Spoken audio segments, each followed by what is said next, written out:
This VAWatchdog.org news video is brought to you by Bergman & Moore, LLC. Former VA attorneys now fighting VA for you.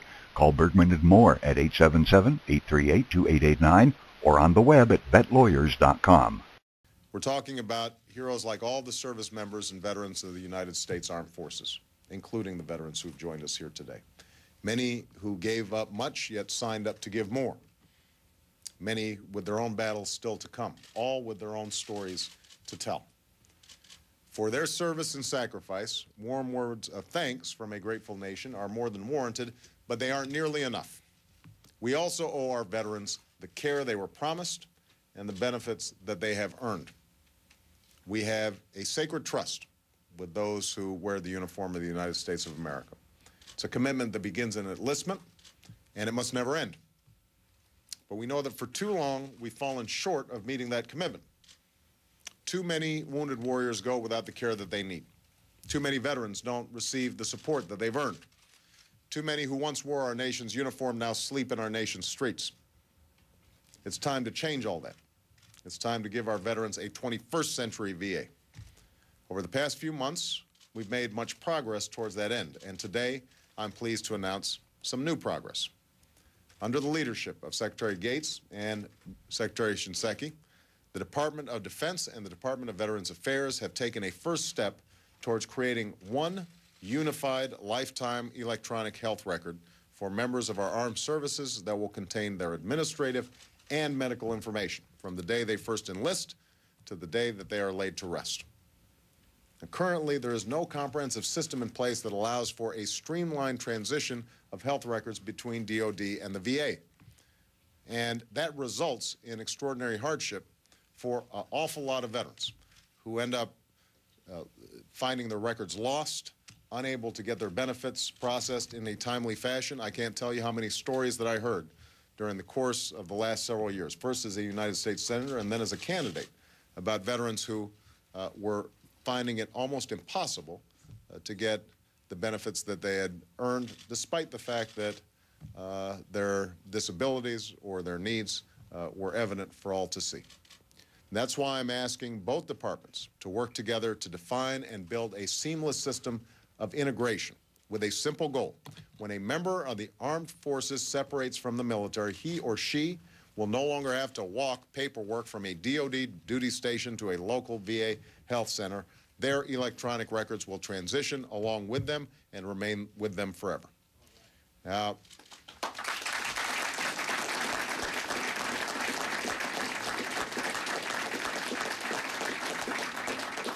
this would represent a huge step towards modernizing the way health care is delivered and benefits are administered for our nation's veterans.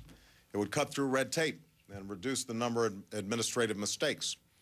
It would allow all VA sites access to a veteran's complete military medical record, giving them the information they need to deliver high-quality care.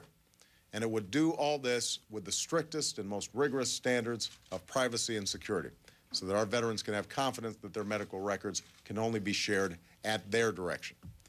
Now, the care that our veterans receive should never be hindered by budget delays. I've shared this concern with Secretary Shinseki, and we have worked together to support advanced funding for veterans' medical care.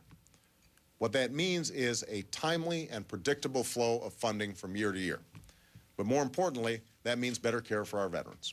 And I was pleased to see that the budget resolution passed by the Senate supports this concept in a bipartisan manner. I'm also pleased that the budget resolutions adopted by both houses of Congress preserve priorities that I outlined in my budget, priorities that will go a long way towards building that 21st century VA that we're looking for. The 2010 budget includes the largest single-year increase in VA funding in 3 decades. And all told, we will increase funding by $25 billion over the next 5 years. This budget doesn't just signify increased funding for the VA health care program. It significantly expands coverage so that 500,000 more veterans who had previously been denied it will receive it. And it strengthens care and services across a broad range of areas. Because the nightmares of war don't always end when our loved ones return home. This budget also meets the mental health needs of our wounded warriors. Untold thousands of servicemen and women returning from Iraq and Afghanistan suffer from post-traumatic stress disorder or other serious psychological injury. And the growing incidence of suicide among active military returning veterans is disturbing. Sometimes the deadliest wounds are the ones you cannot see, and we cannot afford to let the unseen wounds go untreated. And that's why this budget dramatically increases funding for mental health screening and treatment at all levels. It increases the number of vet centers and mobile health clinics, expanding access to this needed care in rural areas. And it helps reduce the stigma of seeking care by adding mental health professionals to educate veterans and their families about their injuries and their options.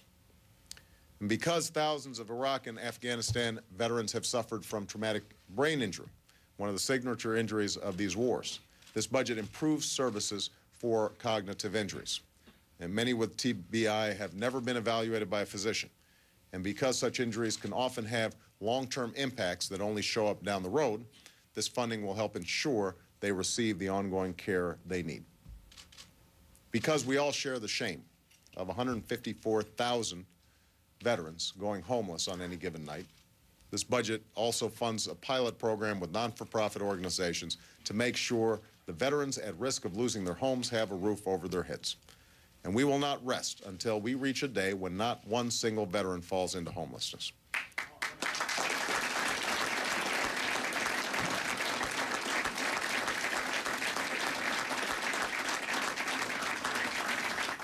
Finally, this budget recognizes that our veterans deserve something more, an equal chance to reach for the very dream they defend. It's the chance America gave to my grandfather, who enlisted after Pearl Harbor and went on to march in Patton's Army. When he came home, he went to college on the GI Bill, which made it possible for him and so many veterans like him to live out their own version of the American dream. And now it's our turn to help guarantee this generation the same opportunity that the greatest generation enjoyed by providing every returning service member with a real chance to afford a college education, and by providing the resources to effectively implement the post-9/11 GI Bill. That is what this budget does. Even as we care for veterans who've served this country, Bob Gates has helped us design a budget that does more for our soldiers, more for their families, and more for our military.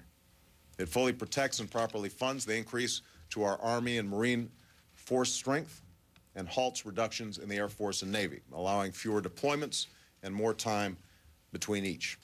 It builds on care for our wounded warriors and on our investments in medical research and development.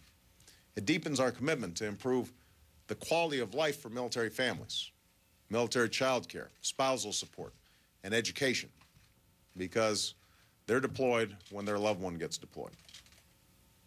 On my visit to Baghdad this week, I was inspired all over again by the men and women in our armed services.